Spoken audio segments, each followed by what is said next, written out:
নমস্কাৰ গাইজ, আজি আছিল ৰেপছডিৰ ডে 2 আৰু আজি আছিল বহুত কম্পিটিশ্যন। গতিকে ফাৰ্ষ্ট মই চাব গ'লোঁ ড্ৰয়িং কম্পিটিশ্যন আৰু তাৰপিছত গ'লোঁ ছিংগিং কম্পিটিশ্যন। তেতিয়াতে মনত পৰিল সৰ্বনাশ ৰেজিষ্ট্ৰেশ্যন ডেস্কত বহুত কাম আছে। গতিকে দৌৰি গ'লোঁ ৰেজিষ্ট্ৰেশ্যন ডেস্কলৈ আৰু তাৰপিছত কৰিবলগীয়াখিনি কৰি গ'লোঁ কছপ্লে চাবলৈ। তাৰপিছত ভাবিলোঁ জ্ঞানৰ টোপোলাটো অলপ গধুৰ কৰোঁ আৰু সেইবাবে গ'লোঁ কুইজ কম্পিটিশ্যন চাবলৈ। চাই থাকোঁতে মোৰ ভোকে লাগিল।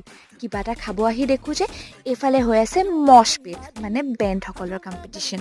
চবেই এনজয় কৰি আছে, কিন্তু মই ভাবিলোঁ যে এনাৰ্জিটো অলপ ছেভ কৰোঁ, কাৰণ ইভিনিং আছিল এছ কিঙৰ কনচাৰ্ট। হয় ৰাইজ, ঠিকেই শুনিছে, দ্য এছ কিঙৰ কনচাৰ্ট।